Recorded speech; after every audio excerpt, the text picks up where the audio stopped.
Hello viewers, நம்ம இன்னைக்கு பார்க்க போற சப்ஜெக்ட் எக்கனாமிக்ஸ் 11th ஸ்டாண்டர்ட்ல ஃபர்ஸ்ட் சாப்டரோட செகண்ட் பார்ட் வீடியோ இது.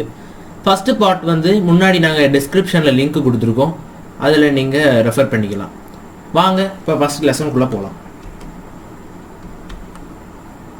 Economic facts, method, theory and laws இதை தான் நம்ம இன்னும் பார்க்கணும். இதுக்கு முன்னாடி இருக்க எல்லா டாப்பிக்கும் பார்த்தாச்சு, அதாவது 1.5 அளவு எல்லா கண்டென்ட்ஸையும் கவர் பண்ணியாச்சு. 1.6லேருந்து நம்ம இப்போ கண்டென்ட்ஸ் ஆரம்பிக்கிறோம். புக்கில் பார்த்தீங்கன்னா கரெக்டாக தெரியும்.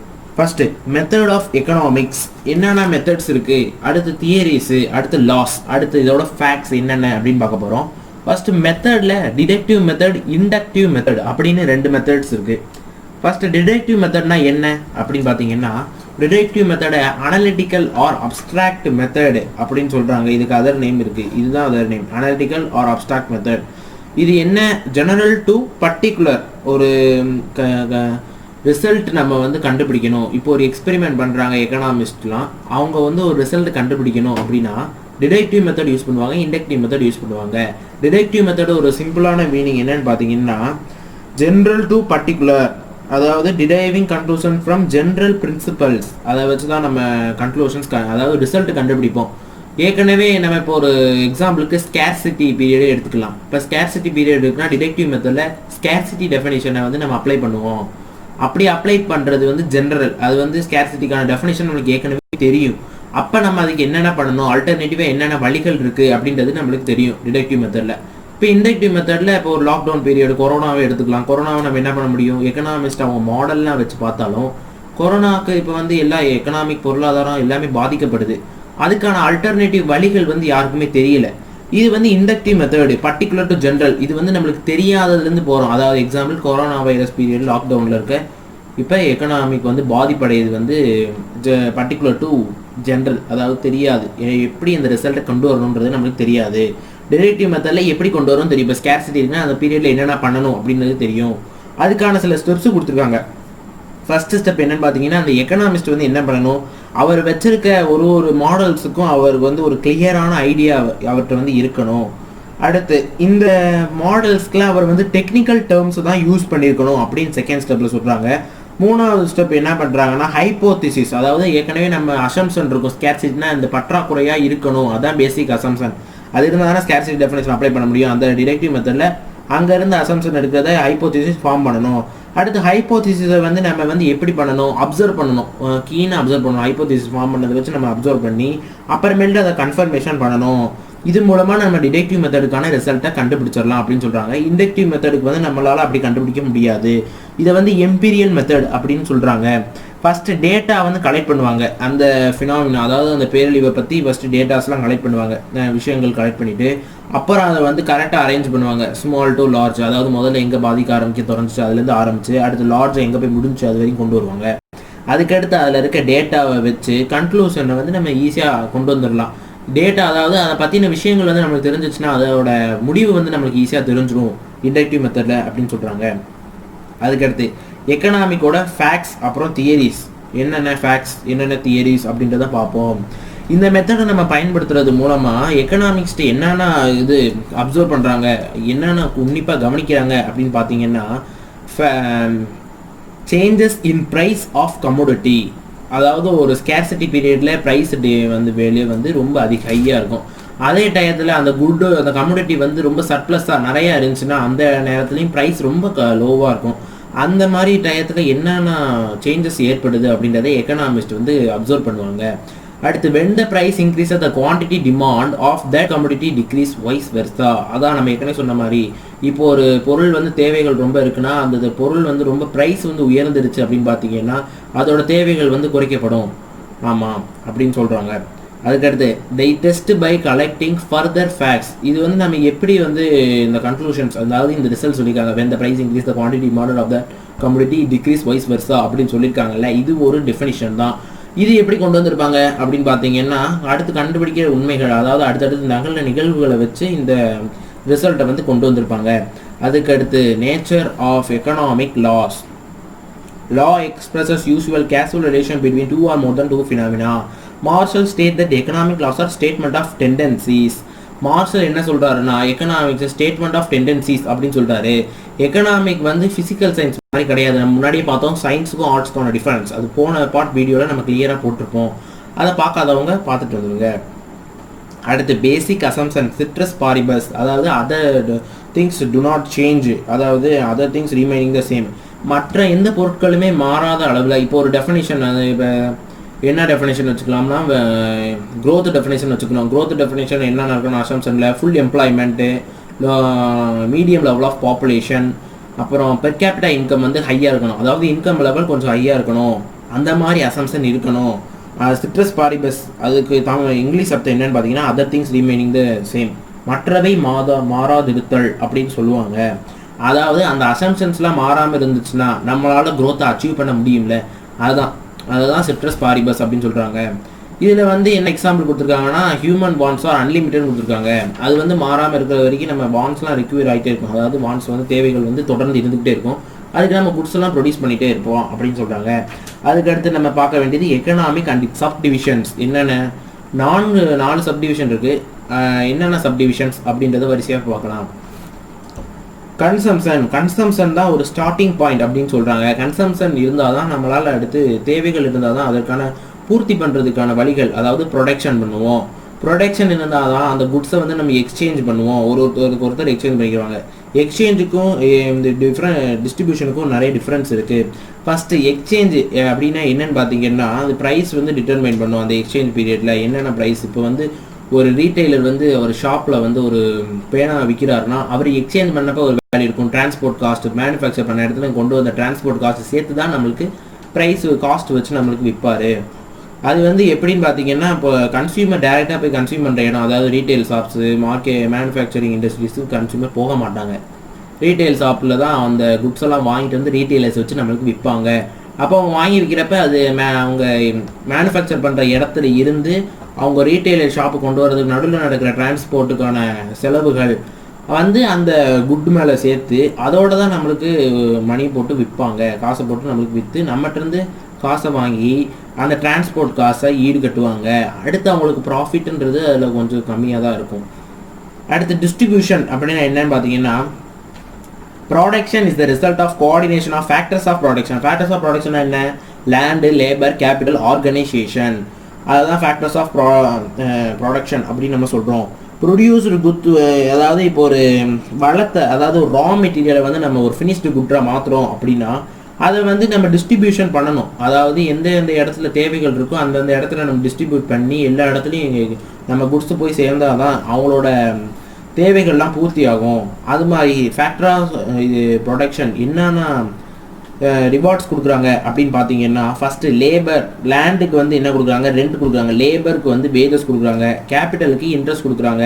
ஆர்கனைசேஷன் வந்து ப்ராஃபிட் எடுத்துக்குது. அடுத்து டிஸ்ட்ரிபியூஷன்னா எதை பற்றி படிக்குது அப்படின்னு பார்த்தீங்கன்னா ஃபேக்டர் ஆஃப் ப்ராடக்ஷன் ப்ரைஸிங். அதாவது இப்போ இந்த ஃபேக்டர் ஆஃப் ப்ராடக்ஷன் நடுவில் தானே நம்மளுக்கு இருக்கும். இப்போ ஒரு கம்பெனி இருக்குன்னா அவங்க வந்து ஒரு லேண்டில் வச்சுருப்பாங்க. திடீர்னு அந்த லேண்டுக்கு வந்து அவங்க ஓன் லேண்டாக இருந்தால் அதுக்கு பிரச்சனை இல்லை. அது அப்படி இல்லையாமல் அது வந்து அவங்க ரெண்ட்டுக்கு இல்லைன்னா அது இந்த ஒத்தின்லாம் சொல்லுவாங்களா, அது மாதிரி வாங்கியிருந்தாங்கன்னா அதுக்கு அவங்க காசு கொடுத்துருப்பாங்க. அந்த காசையும் சேர்த்து தான் அவங்க மேனுஃபேக்சர் பண்ணுற ப்ராடக்ட்ஸ் மேலேயும் காசு வச்சு கூடுதலாக வைப்பாங்க. இப்போ ஒரு லெட் பேனா எடுத்துக்கலாம். அந்த பேனா வந்து ஒரு 5-10 ருபீஸ் இருக்குன்னா ஃபஸ்ட்டு அந்த ரெண்ட்டு காஸ்ட் ஆஃப் மேனுஃபேக்சர், அந்த மூடி, அந்த நிப்பு, அதோட ரீஃபில் பண்ணுற இங்கு, அது எல்லாத்தையும் சேர்த்து ஒரு 5 ருபீஸ் ஆகுது. அடுத்து அந்த லேண்டோட ரெண்ட்டு, அப்புறம் லேபர் கொடுக்குற வேஜஸ் வந்து ஒரு ரூபான்னு வச்சுக்கலாம். அடுத்து ஒரு 2 ரூபாய் ஆகுது. இப்போ 7 ரூபாய்க்கு வந்து அந்த மேனுஃபேக்சர் வந்து விற்பார். அதை ஒரு ரீட்டைலர் வந்து வாங்குவார். ரீட்டைலர் வாங்குறப்ப 8 ரூபாய்க்கு வாங்கிட்டு போவார். ஏன்னா மேனுஃபேக்சருக்கு லாபம் வேணும்ல. அடுத்து ரீட்டைலர் அதை வாங்கிட்டு வந்து அவரோட ஷாப்பில் விற்கிறப்ப டிரான்ஸ்போர்ட்டேஷன் காஸ்ட் ஆகும். அது ஒரு 1 ருபீஸ் ஆட் பண்ணிக்கிட்டு அதுக்கடுத்து 1 ரூபா வந்து அவருக்கு ப்ராஃபிட் வச்சு விற்பார். ஆக மொத்தத்தில் அந்த பேனாவோட விலை 10 ரூபா. இதுதான் இந்த டிஸ்ட்ரிபியூஷனில் நடக்கிற ஒரு முக்கியமான ஃபியூச்சர் அப்படின்னு சொல்கிறாங்க. அடுத்து எக்கனாமிக்ஸோட டைப்ஸ் என்னென்ன இருக்குது. இப்போ நம்ம பார்த்தது சப்டிவிஷன், அடுத்து டைப்ஸ் பார்க்குறோம். Types 2 types. ஒன்று மைக்ரோ எக்கனாமிக்ஸ், இன்னொன்று மேக்ரோ எக்கனாமிக்ஸ். மைக்ரோ எக்கனாமிக்ஸ்னால் என்ன? Study of an economy of an individual, say household, firm, industries operate under different market condition. வெவ்வேறு மார்க்கெட் கண்டிஷனில் இப்போ ஒரு மார்க்கெட் இருக்குன்னா அந்த இடத்துல டிமாண்ட் அதிகமாக இருக்கும், சப்ளையும் அதிகமாக இருக்கும். சில மார்க்கெட்டில் டிமாண்டு வந்து மீடியமாக இருக்கும், சப்ளை மீடியமாக இருக்கும். சில மார்க்கெட் டிமாண்ட் இருக்கும், சப்ளை இருக்காது. சில மார்க்கெட்டில் சப்ளை இருக்கும், டிமாண்ட் இருக்காது. அது மாதிரி டிஃப்ரெண்ட்டான மார்க்கெட் இருக்குது. அந்தந்த மார்க்கெட்டில் நடக்கிற ஒவ்வொரு பர்டிகுலர் நிகழ்வுகளையும் ஒரு தனியாக எடுத்து கேஸ் ஸ்டடி பண்ணுவாங்க அப்படின்னா அது மைக்ரோ எக்கனாமிக்ஸ் அப்படின்னு சொல்கிறாங்க. மைக்ரோ எக்கனாமிக்ஸ்னு சொல்கிறத பார்த்துட்டீங்க. அடுத்து மேக்ரோ எக்கனாமிக்ஸ்னால் என்ன அப்படின்னு பார்த்தீங்கன்னா ஒரு ஹோலான ஒரு இது. அதாவது இப்போ வந்து மைக்ரோ எக்கனாமிக்ஸில் ஃபேர்ம், ஒரு இண்டஸ்ட்ரியோட ஒரு பார்ட் தான் ஃபேர்மில் நடக்கிற எல்லா ஆக்டிவிட்டீஸையும் மைக்ரோ எக்கனாமிக்ஸில் நம்ம கேர் பண்ணி பண்ணுவோம். மேக்ரோ எக்கனாமிக்ஸ்னால் அந்த இண்டிவிஜுவல் கன்சர்னை ஒரு ஹோலாக எடுத்து பார்ப்பாங்க. Firm, group of firm made industry, அப்போ அவங்க ஃபுல்லாக மேக்ரோ எக்கனாமிக்ஸ் தான் இண்டஸ்ட்ரியே பார்ப்பாங்க. இப்போ வந்து ஒரு தனி மனிதனை பற்றி படிக்கிறாங்கன்னா அது மைக்ரோ எக்கனாமிக்ஸ். ஒரு குரூப் ஆஃப் பாப்புலேஷன், அதாவது ஓவர கண்ட்ரியை படிக்கிறாங்கன்னா அது வந்து மேக்ரோ எக்கனாமிக்ஸ் அப்படின்னு சொல்கிறாங்க. அடுத்து நம்ம பார்க்க போகிறது மைக்ரோ எக்கனாமிக்ஸ்க்கும் மேக்ரோ எக்கனாமிக்ஸ்க்கும் இருக்கிற டிஃபரன்ஷியேஷன். பார்த்தீங்கன்னா உங்களுக்கு தெரியும், இந்த பாக்ஸ் வந்து கிளியராக எக்ஸ்பிளைன் பண்ணுது. First point, it is a branch of the economic which deals with the economic decision making of an individual economic agent such as producer and the consumer etc. இது என்ன பண்ணுது, இது ஒரு பிரான்ச் ஆஃப் எக்கனாமிக்ஸ் சொல்கிறாங்க. இது என்ன பண்ணுதுன்னா ஒரு தனி மனுஷனோட மார்க்கெட் டெசிஷன்ஸ், அதாவது எக்கனாமிக் டெசிஷனை அவனுக்கு எடுக்கிறதுக்கு உதவுது அப்படின்னு சொல்கிறாங்க. இதுவும் ஒரு பிரான்ச் ஆஃப் எக்கனாமிக். எது, மேக்ரோ எக்கனாமிக்ஸ். அது என்ன பண்ணுது, ஹோல் அக்ரிகேட்டாக பண்ணுது, மொத்தமான ப்ரொடியூசர்ஸ், மொத்தமான கன்சியூமர்ஸ், அது மாதிரி பார்க்குது. அடுத்து மைக்ரோ எக்கனாமிக்ஸில் second point, it takes a small components of the whole. முன்னாடியே சொன்ன மாதிரி ஒரு ஸ்மால் யூனிட், அதாவது ஃபேம் அப்படி வச்சுக்கலாம். ஒரு consideration of economy of a country as a whole அப்படின்னா என்னன்னு பார்த்தீங்கன்னா ஒரு group of firm makes a industry அது கன்சிடர் பண்ணுவோம் மேக்ரோ எக்கனாமிக்ஸ். அடுத்து it deals with the process of price determination in the case of individual products and factor of production. இது என்னென்ன இது வந்து ப்ரைஸ், அதாவது காஸ்ட்டை ஃபிக்ஸ் பண்ணுறது இது ஒன்றும் பார்த்தீங்கன்னா இண்டிவிஜுவல் ப்ராடக்ட், தனித்தனியான ப்ராடக்ட்ஸும் factor of products, land, labour, capital, organisation, இதெல்லாம் வந்து டிட்டர்மைன் பண்ணும். இது மேக்ரோ எக்கனாமிக்ஸ் எதை டீல் பண்ணுது அப்படின்னு பார்த்தீங்கன்னா ஜெனரல் ப்ரைஸ் லெவல், பொதுவாக ப்ரைஸ் லெவல், அது நம்ம பின்னாடி படிப்போம், அது அப்புறமேல சொல்கிறோம். அடுத்து it is known as price theory, it is known as income theory. இதுக்கு இன்னொரு பேர் மைக்ரோ எக்கனாமிக்ஸ், இன்னொரு பேர் ப்ரைஸ் தியரி. மேக்ரோ எக்கனாமிக்ஸ் இன்னொரு பேர் இன்கம் தியரி. அடுத்து it is concerned with optimisation of goals. Micro economics வந்து என்ன, it is concern with optimisation of கோல்ஸ்னால் ஒரு தனி மனுஷனோட லட்சியங்களை அச்சீவ் பண்ணுறதுக்கு வந்து இது மைக்ரோ எக்கனாமிக்ஸ் வந்து உதவுது அப்படின்னு சொல்கிறாங்க. Macro economics it is concern with optimisation of goals of an economy as a whole. அது வந்து விட்டு போச்சுன்னு growth process of an entire economy அப்படின்றது ரெண்டுலேயுமே கடைசி ரெண்டுலேயும் விட்டுருச்சு, சாரி. இதில் என்ன பாயிண்ட் கொடுத்துருக்காங்கன்னா இதுவுமே கோல் அச்சீவ் பண்ணுறது தான். என்ன, ஒரு என்டையர் எக்கனாமி, அதாவது ஒரு ஹோலாக, ஒரு கண்ட்ரியாக, ஒரு பீப்புள் இருக்காங்கன்னா அவங்க வந்து மட்டும் கோல் அச்சீவ் பண்ண நினைக்கிறது மைக்ரோ எக்கனாமிக்ஸ். மேக்ரோ எக்கனாமிக்ஸில் ஒரு கண்ட்ரி அச்சீவ் பண்ண நினைக்கிறது மேக்ரோ எக்கனாமிக்ஸ். அடுத்து நம்ம பார்க்க போகிறது அதே டைப்ஸில் இருக்குது அடுத்தடுத்த பாயிண்ட்ஸ் தான். International economy. இன்டர்நேஷ்னல் எக்கனாமி இது வந்து ஒரு சின்ன ஷார்ட்டாக நாங்கள் சொல்லிடுறோம். அது என்னென்னு பார்த்துக்கோங்க. Country is having links with other country. ஒரு கண்ட்ரியும் இன்னொரு கண்ட்ரிக்கு நடுவில் ஒரு லிங்க் இருக்கும். ஃபார் எக்ஸாம்பிள் இம்போர்ட் எக்ஸ்போர்ட்டாக இருக்கட்டும், எஃப்டிஐ ஃபாரின் டைரக்ட் இன்வெஸ்ட்மெண்ட், அப்புறம் இன்டர்நேஷனல் ட்ரேடு, அதாவது இம்போர்ட் எக்ஸ்போர்ட், அது தெரியும் முன்னாடியும். இது மாதிரி லிங்க் இருக்கிறதுலாம் இன்டர்நேஷனல் எக்கனாமிக்ஸில் வரும். அடுத்து பப்ளிக் எக்கனாமிக்ஸ் என்னன்னு பார்த்தீங்கன்னா income or revenue arising from the expenditure incurring activities of the public authorities and with adjustment of one with other. இப்போ ஒரு இன்கம் அண்ட் ஆர் ரெவன்யூ இல்லைன்னா எக்ஸ்பெண்டிச்சர், அதாவது வருமானம் இல்லைன்னா ஒரு செலவுகள், இந்த ரெண்டுமே ஒரே ஒரு ஆக்டிவிட்டியில் ஒரு பப்ளிக் அத்தாரிட்டிலே நடக்குது. அது யாரோட நடக்குது, ஒரு இண்டிவிஜுவலோடையோ இல்லை மற்ற இண்டிவிஜுவல்களோடையோ நடக்கிறது பப்ளிக் எக்கனாமிக், இதை பப்ளிக் ஃபினான்ஸ் அப்படின்னு சொல்கிறாங்க. அடுத்து டெவலப்மெண்டல் எக்கனாமிக்ஸ் என்னென்னு பார்த்தீங்கன்னா developed, developing, under developed on a per capital income, human development index and happiness index. Human development index HDIன்னு சொல்லுவாங்க, ஹாப்பினஸ் இண்டெக்ஸ். இது ரெண்டுமே வந்து நம்ம பின்னாடி படிப்போம். இந்த இப்போ டெவலப்டு, அண்டர் டெவலப்டு, டெவலப்பிங் அப்படின்னு ஒரு 3 கேட்டகரிஸ் இருக்குது. அதுதான் டெவலப்மெண்டல் எக்கனாமிக்ஸ். இப்போ டெவலப்டு கண்ட்ரினா எக்ஸாம்பிள் USA, டெவலப்பிங் கண்ட்ரிக்கு எக்ஸாம்பிள் இந்தியா, அண்டர் டெவலப்டு கண்ட்ரிக்கு எக்ஸாம்பிள் நேபாள். இது வந்து எதை வச்சு டிட்டர்மைன் பண்ணுறாங்க, அந்த கம்பெனி அந்த கண்ட்ரியோட பெர் கேபிட்டல் இன்கம் வச்சோம், அந்த இடத்துல இருக்க மனுஷங்களோட ஹியூமன் டெவலப்மெண்ட் இண்டெக்ஸ் அதை வச்சோம், அடுத்து ஹாப்பினஸ் இண்டெக்ஸ் அதை வச்சு கண்டுபிடிக்கிறாங்க. அடுத்து ஹெல்த் எக்கனாமிக்ஸ் பார்த்தீங்கன்னா and area of applied economics. இப்போ ஒரு ஏரியா இருக்குன்னா அந்த ஏரியாவில் நம்ம வந்து ஹெல்த் எப்படி இருக்குது, ஹெல்த் ஐடென்டிகேட்டர்ஸ். இப்போ எக்ஸாம்பிள் வந்து என்ன பண்ணலாம், ப்ரிவென்டிவ் மெத்தட்ஸ். இப்போ வந்து ஒரு காய்ச்சல் வருதுன்னா அதுக்கு முன்னாடி நம்மளுக்கு தடுப்பூசிலாம் போடுவாங்க, சின்ன வயசுலேயே போடுவாங்க தடுப்பூசி. அது மாதிரி இப்போ இண்டிவிஜுவல் கன்சர்ன்ஸ்லாம் வராது வந்து ஹெல்த் எக்கனாமிக்ஸ் அப்படின்னு சொல்கிறாங்க. ஃபார் எக்ஸாம்பிள் இதிலே கொடுத்துருக்காங்க, என்னென்ன கொடுத்துருக்காங்கன்னு பார்த்தீங்கன்னா preventive and preventive measures, medical research and education, rural health mission, drug price control, new natal care and maternity and child health and பக்கினிட்டி அலோகேஷன்ஸ் ஃபார் ஹெல்த் எக்ஸெட்ரா. இது மாதிரி இதுக்கு நிறைய எக்ஸ்ப்ளனேஷன்ஸ் இருக்குது. இது ஃபுல்லாத்தையும் கவர் பண்ணதான் ஹெல்த் எக்கனாமிக்ஸ் அப்படின்னு சொல்கிறாங்க. அடுத்து என்விரான்மெண்டல் எக்கனாமிக்ஸ் என்னென்னு பார்த்தீங்கன்னா depletion of natural resources stock and pollution result from rapid economic development. இப்போ வந்து ஒரு அபாரமான வளர்ச்சி அடையுது நம்ம எக்கனாமி அப்படின்னா அந்த இடத்துல நம்ம பொல்யூஷன் ஏற்பட்டிருக்கும்.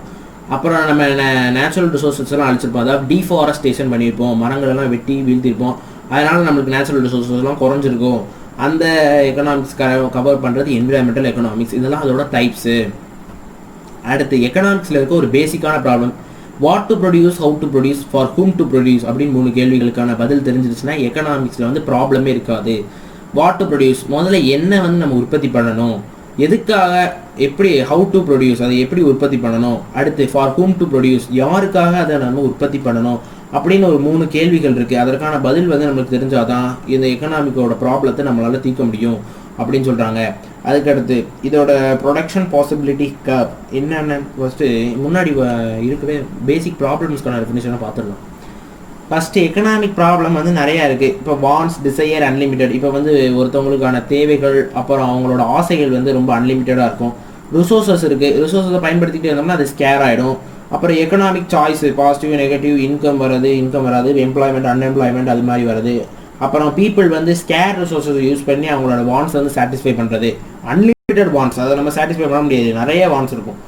அதுதான் எக்கனாமிக் ப்ராப்ளம்னு சொல்கிறாங்க. First what and how much to produce அப்படின்னு கேட்டிருக்காங்க. அந்த கேள்விக்கு ஃபஸ்ட்டு கேள்விக்கான பதில் வந்து என்னென்ன கொடுத்துருக்காங்க பாருங்கள்.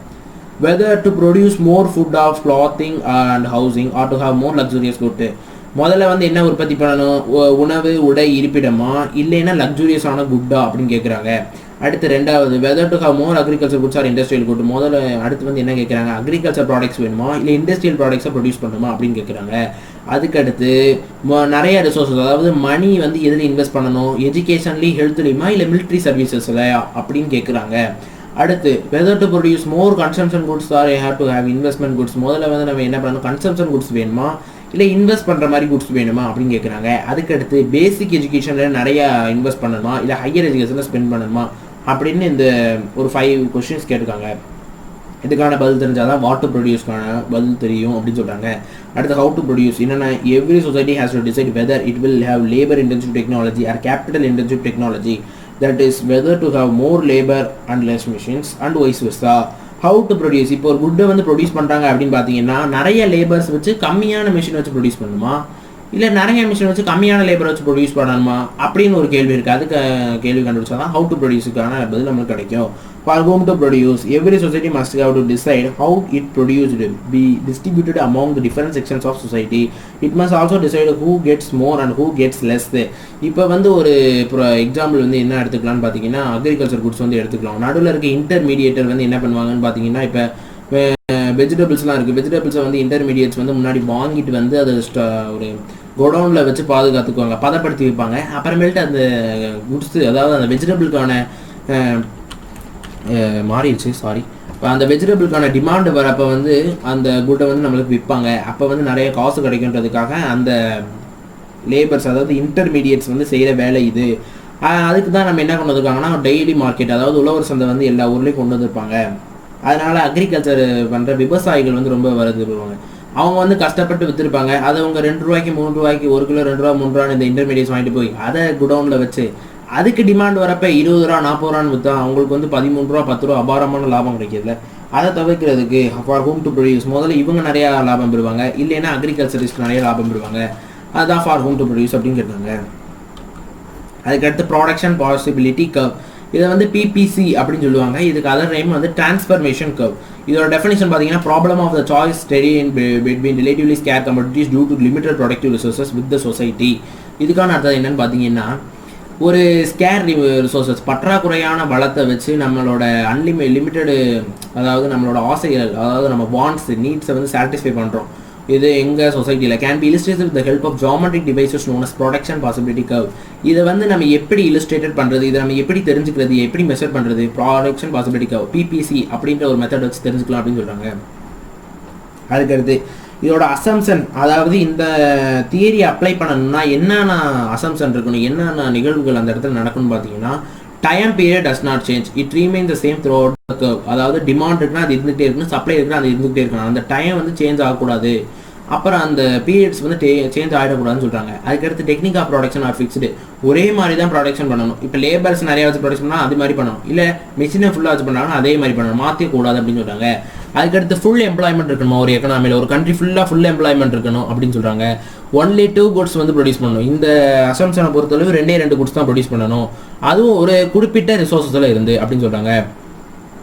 அதுக்கடுத்து resources of production are fully mobile, இந்த ரிசோர்ஸஸ் வந்து நம்ம ப்ரொடியூஸ் பண்ணுறோம் ரா மெட்டீரியலை ஃபினிஷ் கூட மாற்றுறத ஃபுல்லாக மொபைல், அதாவது வந்து இந்த மூவ்மெண்ட் பண்ணிக்கலாம், மூவ்மெண்ட் பண்ணுற மாதிரி இருக்கணும் அப்படின்னு சொல்கிறாங்க. அதுக்கடுத்து factor of production are given in quantity and quality, land labour capital organisation, அதோட ரிவார்ட்ஸ், ரெண்ட்டு, வேஜஸ், அது ப்ராஃபிட், இன்ட்ரெஸ்ட்டு, இதெல்லாம் வந்து குவான்டிட்டிலையும் குவாலிட்டியில் அளவில் கொடுக்கப்பட்டிருக்கணும் அப்படின்னு சொல்கிறாங்க. அதுக்கடுத்து law diminishing returns operate in production, இதில் வந்து கம்மியாக தான் டிமென்ஷிங் ஆகணும் அப்படின்னு ஒரு அசம்ஷன் இருக்குது. அடுத்து இதோட டேபிள் பார்த்தீங்கன்னா ஃபஸ்ட்டு ப்ரொடக்ஷன் பாசிபிலிட்டி, இந்த டேபிளை பார்த்தாலே உங்களுக்கு புரிஞ்சிடும். ஃபஸ்ட்டு ப்ரொடக்ஷன் பாசிபிலிட்டி 6 எடுத்துக்காங்க. First quantity of food ton கணக்கில் ப்ரொடியூஸ் பண்ணாங்க 0. அப்புறம் number of production of cars, ரெண்டுமே தேவைப்படும், ஒருத்தவங்களுக்கு உணவும் தேவைப்படும், கார் தேவை, அதாவது வெஹிக்கிள் ரெண்டுமே தேவைப்படும். ஃபஸ்ட்டு வந்து 0, அதாவது ஃபுட்டு ப்ரொடியூஸ் பண்ணாமல் காசு மட்டும் 25 ப்ரொடியூஸ் பண்ணுறது. அடுத்து ரெண்டாவது என்னென்னு பார்த்தீங்கன்னா 100 ton of food production, 23 production of number of cards, அது மாதிரி நிறையா இருக்குது. வரிசையாக பாருங்கள். இதில் வந்து நம்மளுக்கு எது வந்து கரெக்டாக சூட்டபுளாக நம்ம எக்கனாமிக்கு ஃபேஸ் ஆகும் அப்படின்றது அடுத்த டயக்ராமில் கொடுத்துருக்காங்க. அது என்னென்னு பார்த்தீங்கன்னா ப்ரொடக்ஷன் பாசிபிலிட்டி கர்வில் P4 தான் கரெக்டாக இருக்கும், அதாவது ரெண்டுமே ஈவனாக ப்ரொடியூஸ் பண்ணணும். நம்பர் ஆஃப் கார்ஸ் அட் டயத்தில் 15, அதே டயத்தில் 300 டன் ஆஃப் ஃபுட் ப்ரொடக்ஷன். இப்போ அதுக்கு மேலேயும் போச்சுன்னா ஃபுட் ப்ரொடக்ஷன் அதிகமாக, கீழே வந்துச்சுன்னா ஃபுட் ப்ரொடக்ஷன் கம்மியாயிடும் அப்படின்னு சொல்கிறாங்க. அந்த மூவ்மெண்ட், அதாவது ப்ரொடக்ஷன் பாசிபிலிட்டிக்காக கூடுறதோ குறையிறதோ என்ன சொல்கிறாங்கன்னா சேஞ்சஸ் பண்ணுறாங்க, அதாவது கர்வ் வந்து சேஞ்ச் ஆகுறத வந்து இப்படி சொல்கிறாங்க, சேஞ்சிங் கர்வ்ஸ், அதாவது ப்ரொடக்ஷன் பாசிபிலிட்டி கர்வ் PPC வந்து சேஞ்ச் ஆகுது அப்படின்னு சொல்கிறாங்க. இந்த பக்கத்து டயக்ராம் பார்த்தீங்கன்னா உங்களுக்கு புரியும். A அப்புறம் A1, E அப்புறம் E1, ஏவும் ஈயும் வந்து ஃபஸ்ட்டு இருக்குது, அடுத்து A1 அப்புறம் E1 வந்து இன்க்ரீஸ் ஆகிருக்கு, அதாவது டிரான்ஸ்ஃபார்ம் ஆகிருக்கு, அதாவது ஒரு இடத்துலேருந்து அடுத்த இடத்துக்கு மாறி இருக்குது அப்படின்றத சொல்கிறாங்க. தேங்க்ஸ் ஃபார் வாட்சிங். இந்த வீடியோ உங்களுக்கு பிடிச்சிருந்தா லைக் பண்ணுங்கள், கமெண்ட் பண்ணுங்கள், ஷேர் பண்ணுங்கள். எங்கள் சேனலுக்கு சப்ஸ்கிரைப் பண்ணிவிட்டு எங்கள் சேனலை மறக்காமல் சப்போர்ட் பண்ணுங்கள். தேங்க்யூ.